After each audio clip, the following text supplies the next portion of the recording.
Venezuelan President Nicolás Maduro Moros was given an official welcome by Algerian President Abdelmejid Tebboune at the site of his government, the Mouradia presidential palace in the nation's capital, Algiers.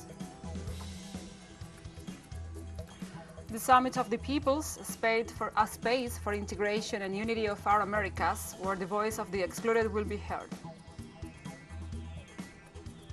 From the headquarters of TeleSUR English in Havana, Cuba, this is From the South. I'm your anchor, Gladys Quesada, and these are the news. Venezuelan President Nicolás Maduro Moros was given an official welcome by Algerian President Abdelmejid Tebboune at the site of his government, the Mouradia presidential palace in the nation's capital, Algiers. This is the first time the two presidents meet. Algeria is an allied country for Venezuela, with which it has entertained diplomatic relations for the past 50 years.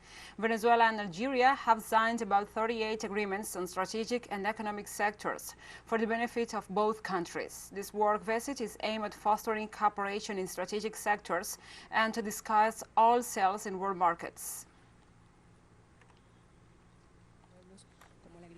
Transporte, turismo, energía y cultura. En esta visita oficial, el jefe de Estado continuará reforzando los lazos bilaterales y el intercambio para el crecimiento económico en áreas estratégicas que permitan impulsar la gobernabilidad del crudo en el mercado mundial de hidrocarburos. Venezuela y Argelia, recordemos, tienen alrededor de 38 convenios firmados in Algeria, as part of the official visit of Venezuelan President Nicolás Maduro, accompanied Venezuelan ministers have begun a series of meetings with their Algerian counterparts. The meetings are being held at the Mouradia presidential palace in Algiers, the nation's capital.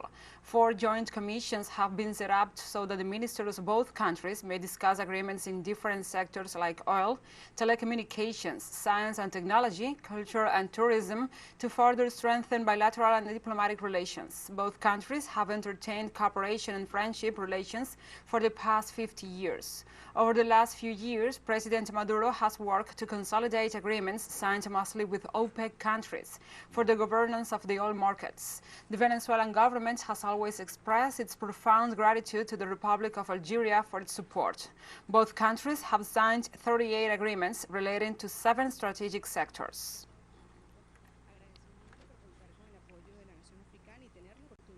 And the governments of Turkey and Venezuela signed a set of bilateral cooperation agreements within the framework of the Venezuelan President Nicolás Maduro's tour of countries in Eurasia.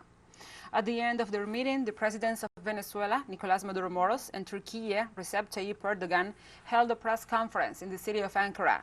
In the meeting with the media, the Venezuelan president explained that the bilateral agreements cover the areas of tourism, agriculture, and finances. Maduro also described the visit to the Eurasian country as a success, both for its content and for the climate of friendship and closeness between both nations. In this context, the Venezuelan head of state invited President Erdogan to pay a visit to Caracas and thanked him for the solidarity shown during the COVID-19 pandemic.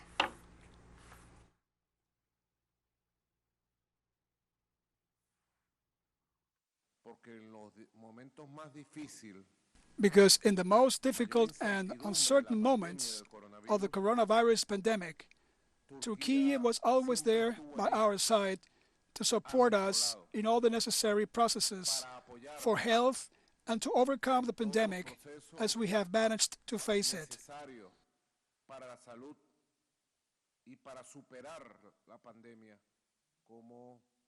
Those years 2020 and 2021, years of difficulty, with the exemplary character of the friendship between Turkey and Venezuela, was demonstrated once again.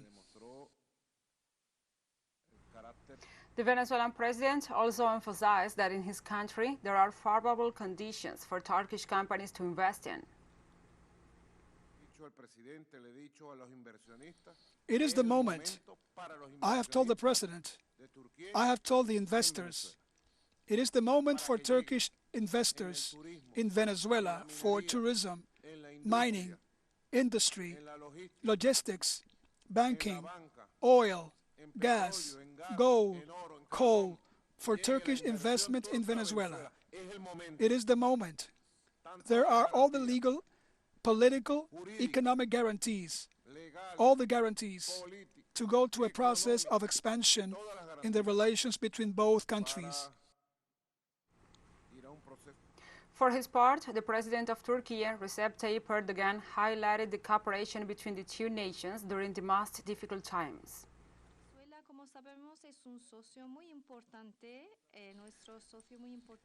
Venezuela, as we know, is a very important partner, our most important partner in Latin America and the Caribbean.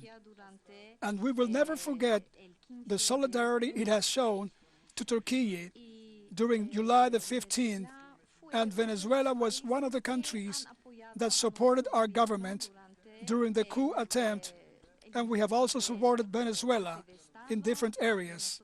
So we already know that we are friends in bad times, and we have an exemplary friendship. The Turkish president stressed the leadership of President Nicolás Maduro Moros, facing the U.S. siege against Venezuela. It is an exemplary friendship, and despite all the blockades, sieges that Venezuela is having, the strong and brave leadership of Mr. President has been very successful. My dear friend, he has made a very important struggle, like Simón Bolívar and Hugo Chávez, for the independence of his people.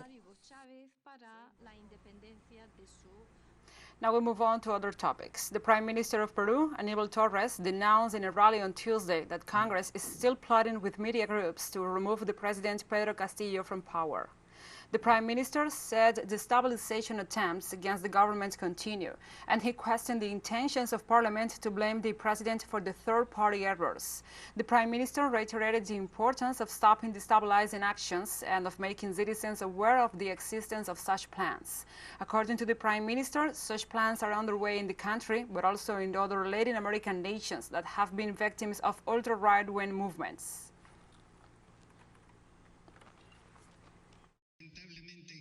Unfortunately, there is a plan. There is evidence that there is a plan. A political plan, a media plan, a fiscal and judicial plan to discredit, to remove the democratically elected president. Either we are in favor of democracy or we are against democracy. Those who want to take the power should simply run in the elections and not go outside of the Constitution in order to try to win the government of the Republic. We'll take a short break now. Join us again after this.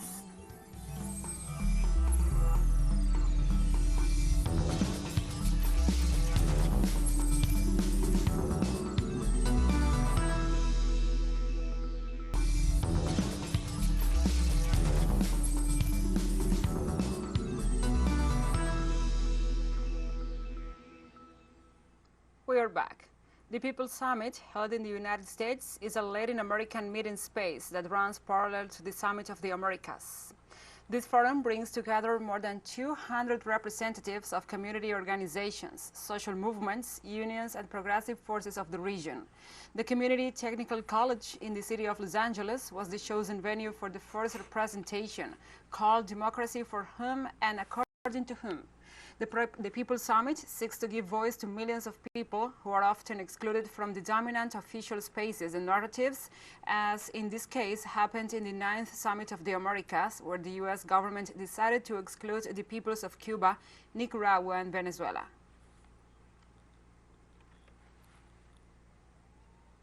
During the opening ceremony of the People's Summit, representatives of the organizations attending raised their main concerns about the current situation in the region and the world. Thank you all for being here. My name is Sheila Shaw, and I'm an organizer with an Answer Coalition. We want to start by opening this space, recognizing and honoring the fact that we are standing on a stolen earth. We are here because we all urgently feel that the destruction of this planet is coming. We see this impulse towards war. We are concerned about the displacement of the indigenous people, the working people, and we feel urgency about the future of humanity. As we we open the summit of the Americas for democracy, we do so in the tradition of resistance of our indigenous ancestors. For her part, the delegate for Cuba, Gail Walker, said that the People's Summit is an example of the change that the government in Washington should make. This summit is an example of the change that the Biden administration applies. Their exclusion summit is being conducted on the other side of the city. While here, the people are proud that we are here organizing this People's Summit to talk about the issues that affect us, the people marginalized by the powerful elite of this world. In Cuba, President Miguel Díaz-Canel stressed that his country is honored to be excluded from the Summit of the Americas.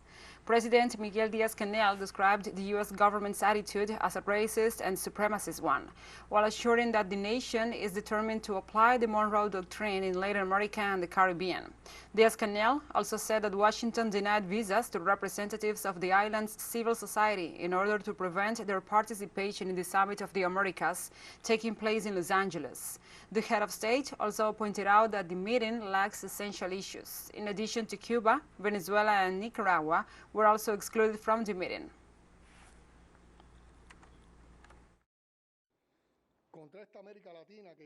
Against this Latin America that calls a spade and does not ask permission to exercise its sovereign rights, the list of exclusion was drawn up, and we are honored to head that list together with the leaders of Venezuela and Nicaragua, and together with you, genuine representatives of our people, as we are honored also by the Caribbean leaders who have emphatically rejected the exclusions and others who will surely do so at the summit itself. In Panama, the National Front in Defense of Economic and Social Rights, FRENADESO, expressed its rejection of the exclusion of Cuba, Venezuela and Nicaragua from the 9th Summit of the Americas by the United States.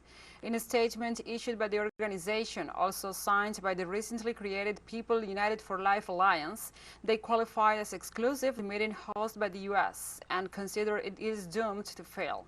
In another part of the document, FRENADESO warns about the interference of the U.S. in the region, as is happening in the country with the installation of military bases with Colombia in the border region of Darien, and the creation of the Regional Center of Naval Air Operations. Meanwhile, they expressed that they will not accept any of the decisions to be adopted in the meeting in Los Angeles, particularly those related to irregular migration and democracy.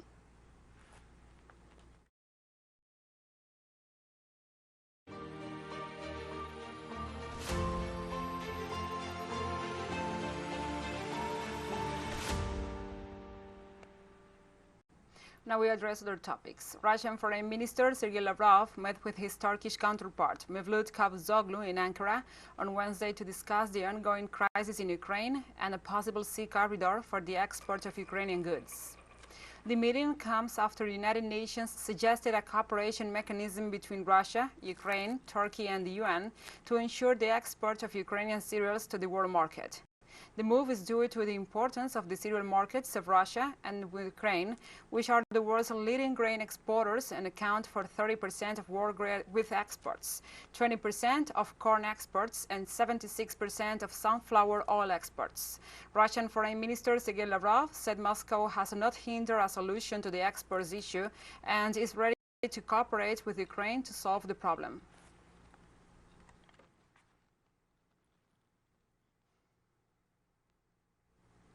The Russian government denounced that Western sanctions are preventing the delivery of Russian grain.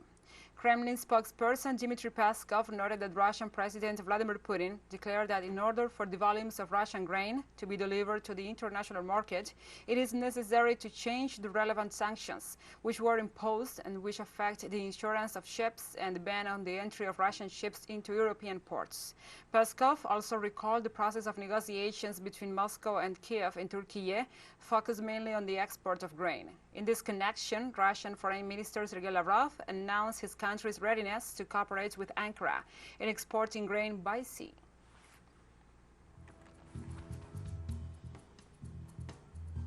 And we have more news coming up after a final short break, so stay with us.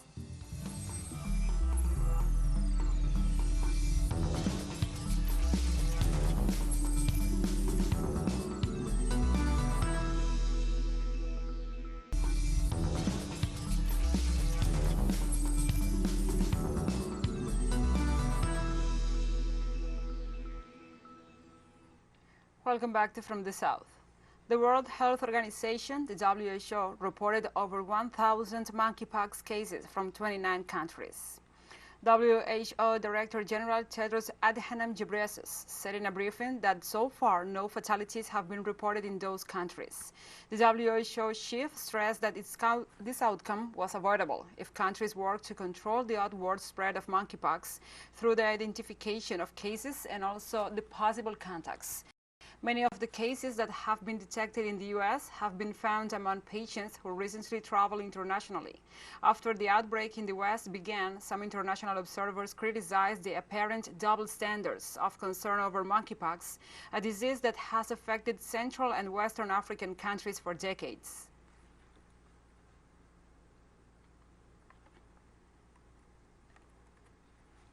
The United Nations Secretary-General Antonio Guterres warned that the world is facing the danger of an unprecedented wave of hunger and destitution. Guterres stressed that no country will be left out of this crisis that affects the cost of living of all people.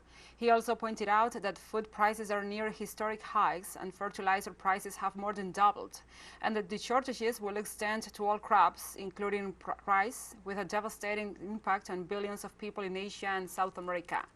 For the UN, the main consequences of the critical world situation are the high electricity rates, which generate blackouts and fuel shortages at a global level, especially in Africa.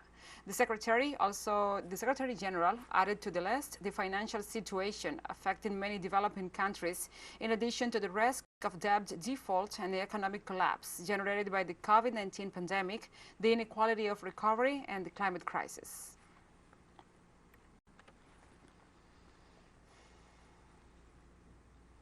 One person was killed and at least a dozen others injured when a car drove into a group of people at a busy shopping district in central Berlin, Germany.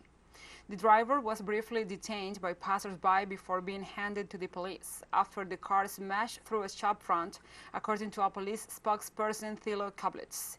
It was not clear whether the crash was intentional. The accident happened at around 10:30 a.m. local time, just across from Berdichplatz, where the Islamic State group sympathizer plunged a truck through a Christmas market in 2016, killing 12 people. Around 130 emergency personnel were deployed to the scene, where several people were seriously injured and some were airlifted by helicopter for treatment.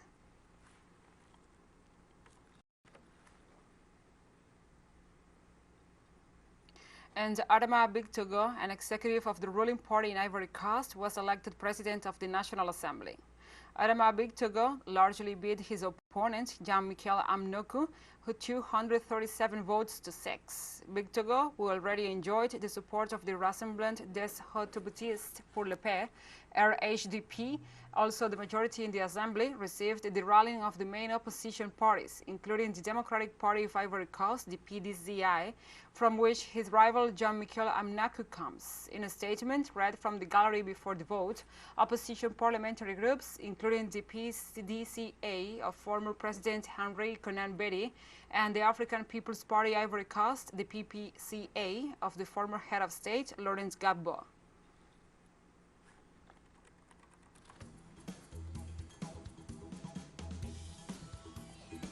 So we have come to the end of this news brief, but remember, you can find this and many other stories on our website at telesurenglish.net. And also, if you feel so inclined, please join us on social media for all the latest news. We are on Facebook, Twitter, Instagram, and Telegram. And before our farewells, we say goodbye with the song Es Nuestra América. It's Our America, performed by Mayito Rivera with Alexander José Gil Domínguez, Hijo del Sur, and Aquiles Rengifo, Aquilín, a melody that celebrates our union as a continent. For TeleSUR English, I'm your anchor, Gladys Quesada. Thank you for watching. Un canto por la América Unida. Mira, que lo escuchan allá arriba. ¡Vamos! Somos la tierra, somos la arcilla, la esperanza que brota y germina. 500 años nos han pisoteado, aquí seguimos, de aquí no nos vamos. América, América, América, lindísimo continente se levanta, un pueblo unido que no calla. América, América, América, lindísimo continente se levanta, un pueblo unido que no calla.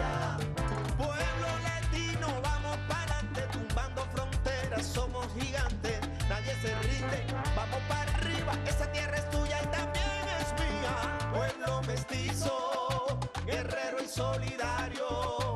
Aquí nadie es extraño, aquí somos hermanos. Todos los países digan presente. Venezuela y Cuba presente. Nicaragua, Honduras, Presente. El Caribe entero. América, un continente se levanta. Un pueblo unido que no calla. No se detiene. América, un continente se levanta. Un pueblo unido que no calla. Soy Tupac Katari, soy hueca y puro, 5 siglos resistiendo el atropello y el abuso. El labia ya la reflorece junto al alba, sigue un solo continente porque rayos nos separan. Con Sucre y Bolívar seguimos pa'lante, pa' encima latino, no hay visa que nos pare. Desde la Patagonia hasta el Río Bravo, los latinos levantamos la mano. América.